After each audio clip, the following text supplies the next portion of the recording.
Dans la paracha de la semaine dernière, Vaïkra, nous avons vu qu'il y a une discussion entre nos sages, le Rambam, le Maïmonide, et le Ramban, le Narmanide. Comment compter, d'énumérer les mitzvot des Kohanim au Beth Amikdash. Le Rambam pense que nous avons sur chaque sacrifice amené au temple deux mitzvot. La mitzvah du propriétaire du sacrifice d'amener son sacrifice pour expier sa faute. Par exemple, s'il a eu des mauvaises pensées par inadvertance et qu'il veut nettoyer sa faute, alors il devra apporter un korban ola. Ce sacrifice ola, c'est un sacrifice dont toutes les parties du corps vont sur l'autel. Le sang est jeté sur l'autel. Ensuite, on découpe les membres du sacrifice et on les amène à brûler sur le feu qui était sur l'autel. Et la peau du sacrifice était donnée au Kohanim. Donc, il y a la mitzvah du propriétaire du sacrifice d'amener ce sacrifice, puisqu'il a fauté, il a eu des mauvaises pensées par inadvertance, donc il veut nettoyer sa faute. Et on a une deuxième mitzvah, qui est la mitzvah des Kohanim, sur ce sacrifice même, d'amener le sacrifice, puisque l'Israël ne faisait pas les opérations d'amener le sacrifice sur l'autel. Ça veut dire il amenait le sacrifice, il pouvait faire la shrita, il pouvait tuer le sacrifice, mais là, le fait de recevoir le sang, d'amener le sang et de le jeter sur l'autel, ou de prendre les membres après qu'ils aient été découpés, l'Israël pouvait découper les membres. Mais de prendre les membres après qu'ils aient été découpés, c'était les Kohanim qui le prenaient et qui l'amenaient et qu'il allait faire brûler les différents morceaux du corps sur des différents membres sur l'autel. Donc ça, c'est précisément les Kohanim qui pouvaient faire. Cette mitzvah, c'est une mitzvah des Kohanim et elle se décompte par sacrifice. Les Kohanim, ils ont une mitzvah, quand un propriétaire, il amène un sacrifice ola, la mitzvah, c'est de prendre ce ola et de faire ce qu'il doit faire dans le temple. La même chose si c'est un korban, un sacrifice ratat, qui vient pour réparer une faute très très grave, comme par exemple le viol de Shabbat, ou par exemple quelqu'un qui a servi des dieux étrangers par inadvertance, il ne savait pas, ou bien quelqu'un qui aurait été avec la femme d'autrui, ou toutes les fautes qui sont les fautes d'inceste, alors on apporte un ratat au temple pour pardonner, si jamais la faute a été faite par inadvertance, sans savoir que c'était une faute, ou sans savoir sa gravité exacte par rapport aux lois de la Torah. Alors il apportait le sacrifice, le propriétaire, et ensuite le Kohen, c'est lui qui prenait, il a une mitzvah de faire ce sacrifice de manière particulière. Le Ramban, lui, on a vu la semaine dernière, qu'il pense qu'il n'y a qu'une seule mitzvah, c'est la mitzvah du propriétaire d'amener le sacrifice. Ah, les Kohanim, c'est eux qui vont faire toutes les opérations sur les sacrifices au temple. C'est pas une mitzvah sur ce sacrifice propre. Ce sacrifice-là, ce que les Kohanim y font, ils ne viennent que aider Israël à se rendre yotzé de sa mitzvah, de son obligation d'apporter ce sacrifice au temple. Et donc, même quand ils vont jeter le sang et que ça va amener le pardon de la faute du Israël, le Kohen n'a pas de mitzvah particulière sur ce sacrifice-là. Ah, par contre, nous a dit le Ramban, la mitzvah des Kohanim au temple, c'est une mitzvah générale. Les Kohanim sont ordonnés par Akadosh Baruch Hu de faire tout ce que le temple, tous les services qui étaient nécessaires au temple, alors c'est une mitzvah des Kohanim. Donc ça veut dire que le Kohen, quand il arrive au petit matin au temple, il faisait la bracha qui m'a sanctifié dans la sainteté d'Aaron, et qui m'a ordonné de servir au temple. Et à ce moment-là, tous les sacrifices qui se présentaient à lui, tout ce qu'il devait faire, toutes les opérations dans n'importe quel sacrifice, que ce soit des sacrifices parce que pour expier des fautes, ou que ce soit par exemple des sacrifices obligatoires pour les jours de fête ou d'autres, alors le Kohen faisait. Le Ramban, dans le Sefer HaMitzvot, sur son commentaire sur le Rambam, dans le principe 12, où c'est là que le Rambam nous a expliqué que comment on compte une mitzvah dans les sacrifices, on la compte, c'est une mitzvah générale, on ne va pas regarder que chaque action qu'il va faire sur le sacrifice, il va le shriter, alors ça c'est une mitzvah. Et il va recevoir le sang, ça c'est une autre mitzvah. Et il va apporter le sang et il va le jeter sur l'autel, c'est une troisième mitzvah. Et ensuite, on va découper les membres, c'est une quatrième mitzvah. Et ensuite, on va enlever la peau, c'est une cinquième mitzvah. Et ensuite, on va apporter tout ça à brûler, c'est une sixième mitzvah. Non, on ne compte pas comme ça. Ça s'appelle une mitzvah entière, qui est la mitzvah de faire ce sacrifice. Le sacrifice Ola, il a un certain nombre d'actions qu'on doit faire. Le sacrifice Ratat, il a lui aussi un certain nombre d'actions qu'on doit faire sur lui pour les aider. Donc ça s'appelle une seule mitzvah. La mitzvah de faire le sacrifice, indépendamment de la mitzvah que le Kohen, il doit apporter, le propriétaire doit apporter ce sacrifice au temple pour expier sa faute. Alors, comme ça, il nous a dit le Rambam. Le Rambam nous dit, ce n'est pas vrai. Et si tu veux me dire, il nous dit comme ça, Vaoulai Tarshov, et si tu veux me dire que la mitzvah, il y a deux mitzvot, comme il dit le Rambam.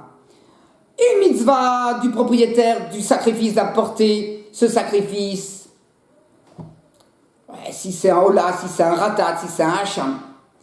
Et il y a une deuxième mitzvah dans ce propre sacrifice, qui est la mitzvah de faire ce qu'on doit faire au temple sur ce sacrifice pour qu'il soit agréé. Et ça, c'est une mitzvah qui est sur les Kohanim. Et pourquoi? D'où tu vas apprendre cela? Tu vas apprendre cela de notre paracha de la semaine, de la paracha de Tzav. Dans la paracha de la semaine, il y a marqué, tout de suite, au deuxième verset, Tzav et Aaron vet banav lemor. Ordonne, à quel jour il a dit à Moshe, ordonne à Aaron et à ses enfants, et tu vas leur dire, Zot Torah Ola, voici la Torah du Ola, voici comment tu dois faire le Ola. Et Aola, Al-Mogda, la Mizbeach, c'est la Ola qui va être sur les feux de l'autel, sur les feux de l'autel, toute la nuit, à la bouquère, jusqu'au petit matin. Donc c'est un premier verset. Il y a un autre verset, ensuite, qui nous dit, c'est le 7e verset de la paracha, Vesot Torah Minra, et ça va être la Torah des minras. Les minras, c'est donc les pains et les gâteaux qu'on amenait au temple. Alors, à Crève, Ota Bnei Aaron, Ifnei Hashem, c'est les Bnei Aaron, ils vont l'amener l'Ifnei Hashem, le Mizbeach, et on va faire comme ça et comme ça dans ce minra.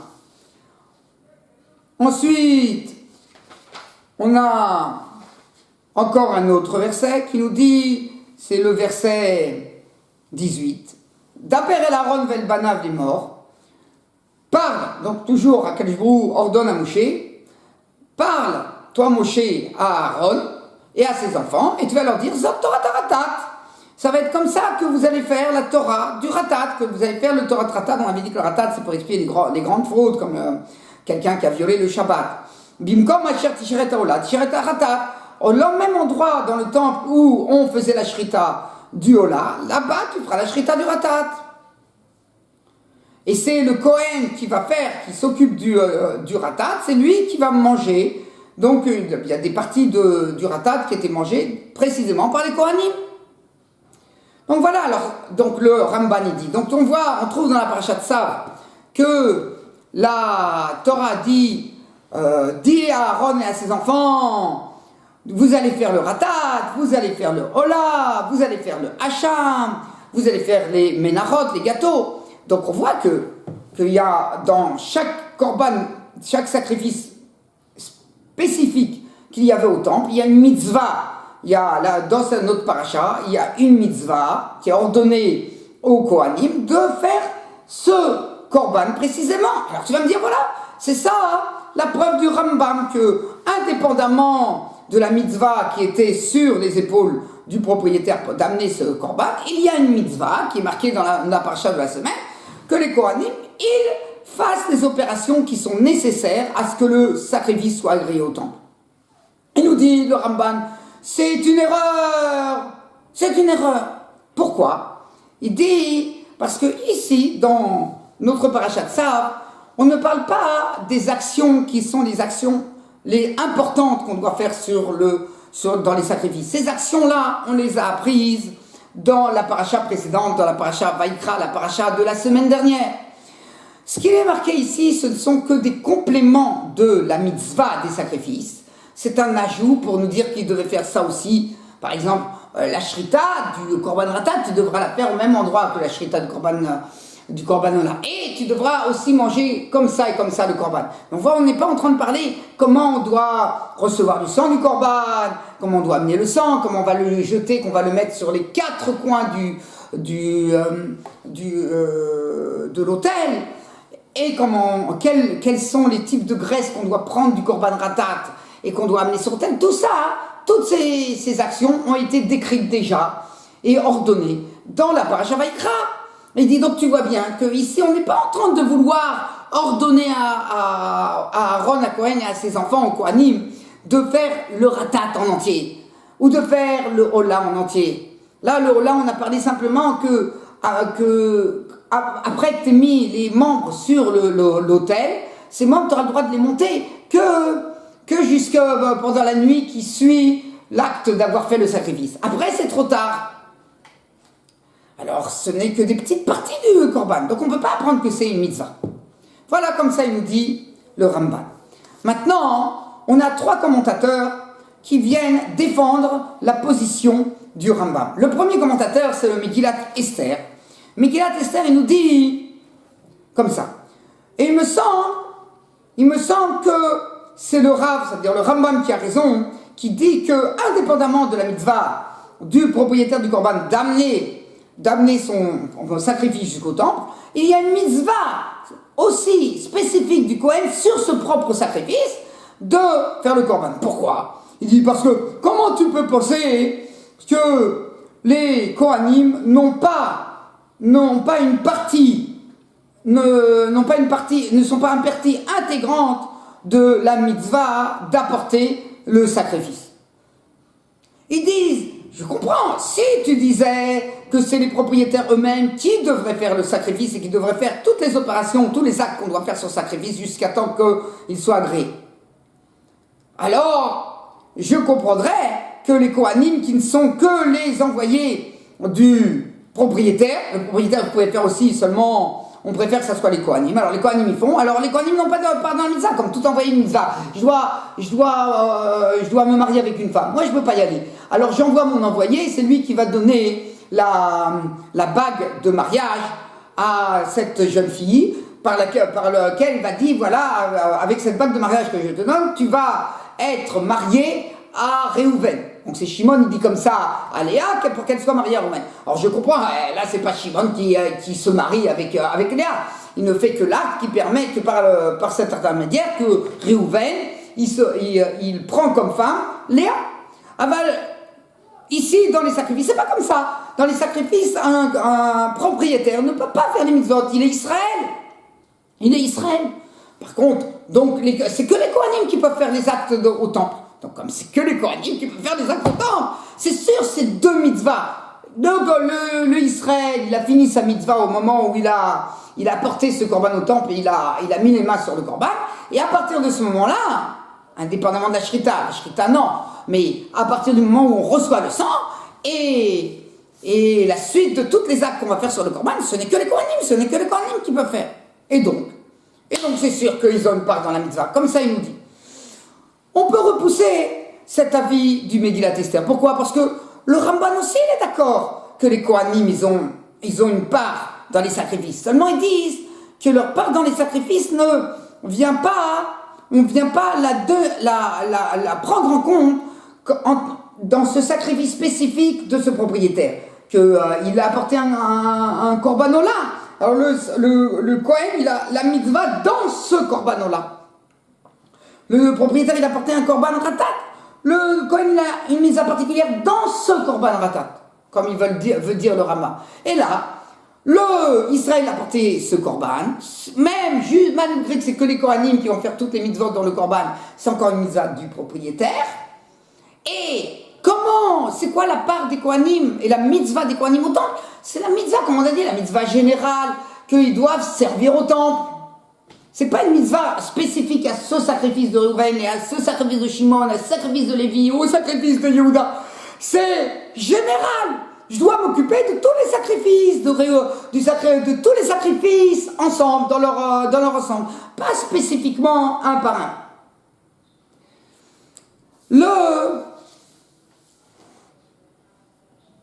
Le Lève Saméar dit autre chose.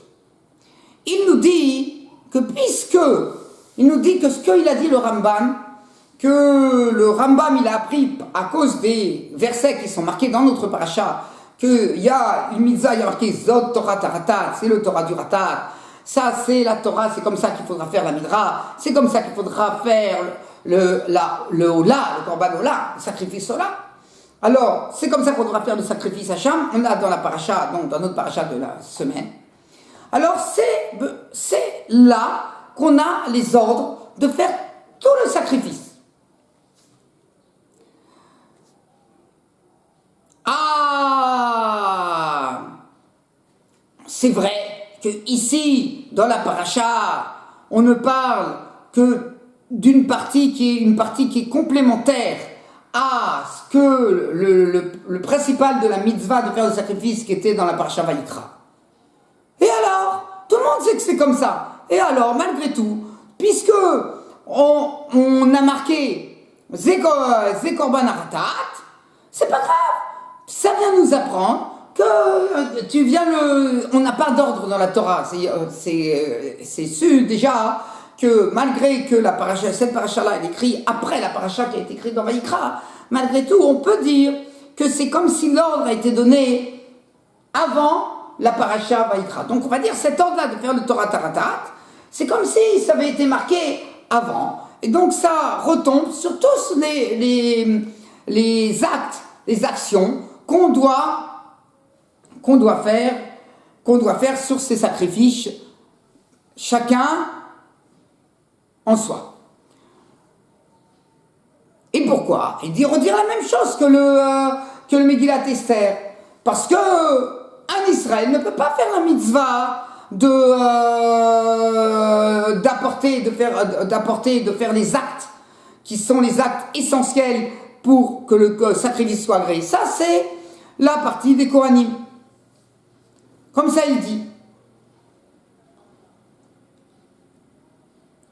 On peut dire deux choses pour défendre le Ramban. Avant de défendre le Ramban, je rajoute encore un petit détail que nous dit le Kinat Sofrim, le troisième auteur qui vient défendre le Rambam. Il nous dit, moi j'aurais compris le Ramban si les Kohanim étaient les envoyés du clan Israël pour faire les korbanot. Ça veut dire, c'est vrai, que la Torah a dit que ce sont que les Kohanim qui pourront faire les opérations essentielles dans le temple pour que tous les types de sacrifices qui sont apportés au temple soient agréés devant Akadjourou. Comme ça, il a dit Akadjourou. Akadjourou, il a dit, ce ne sont que les Kohanim qui vont servir. Le Israël, le Lévi ne peut pas servir au temple. Alors, mais malgré tout, on peut dire, bien que ce ne sont que les Kohanim qui vont servir, seulement c'est les envoyés de Klal Israël pour faire devant Akadosh Borou, pour faire ces mitzvahs. Ça veut dire qu'Akadosh Borou, il a dit, moi, parmi toutes les personnes du Klal Israël, vos envoyés pour faire les sacrifices, je choisis que ce soit les Kohanim. Mais en fait, c'est aussi les envoyés du Klal Israël. Alors en fait, dans la Gemara, c'est une discussion, mais au niveau la décision, on pense que les Kohanim ne sont que les envoyés d'Akadosh Baruch Hu. Ça veut dire que à partir du moment où on a porté les sacrifices au temple, le Kohen n'est pas considéré qu'il est mon envoyé. Le Kohen, il est chargé seulement d'Akadosh Baruch Hu de venir prendre mon sacrifice et de le faire sur l'autel. Il dit, puisque c'est ainsi, puisque on ne voit pas le Kohen comme l'envoyé du clan Israël pour faire les sacrifices, donc ça vient séparer la mitzvah et dire que cette mitzvah-là, elle est en deux temps. Il y a ce que le Israël doit faire, il doit apporter le sacrifice, et ensuite il n'a plus qu'à attendre.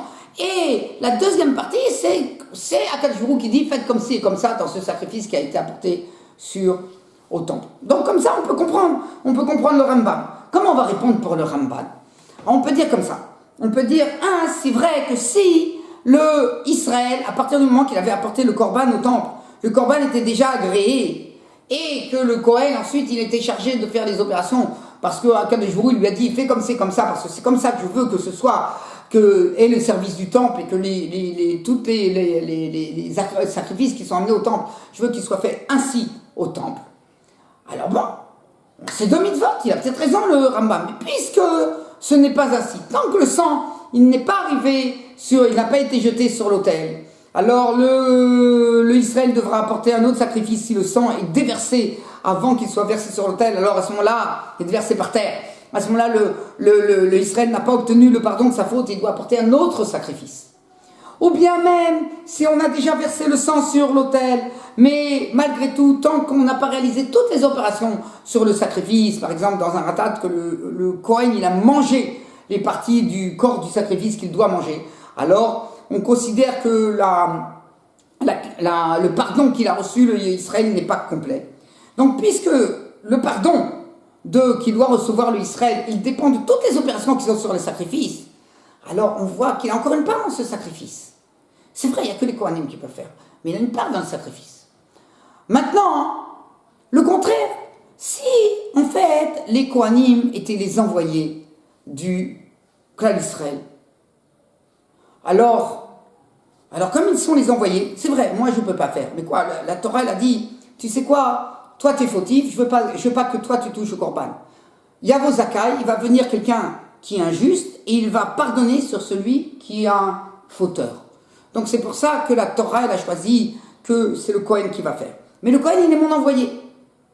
Oh, alors je dis dans un cas pareil que puisque la Torah elle a pris la mitzvah qu'il devait faire le Israël, elle l'a donné au Kohen, alors c'est pas un vrai envoyé. On t'a enlevé le zrout, le mérite de faire cette mitzvah et on l'a donné au Kohen. Donc on t'a enlevé.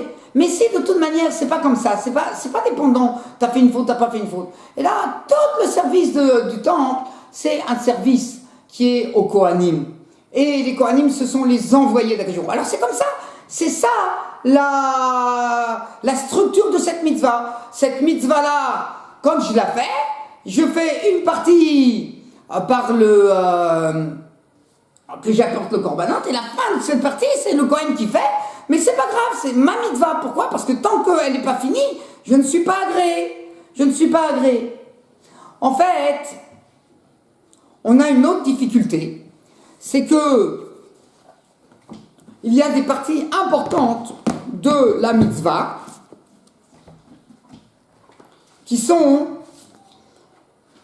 qui peuvent être effectuées par le Israël. Le Rambam nous dit, dans les lois qui concernent la façon dont on vient au Beth Amikdash, ou une personne vient au Beth Amikdash, il nous dit, dans le chapitre 9, au paragraphe 6, Shritat HaKodashim, Kshira Bezarim. La Shrita des Kodashim, le fait de tuer les Kodashim, c'est même un zar, même un Israël il peut faire, même si c'est les Kodashim, que ce soit les sacrifices qui sont imposés que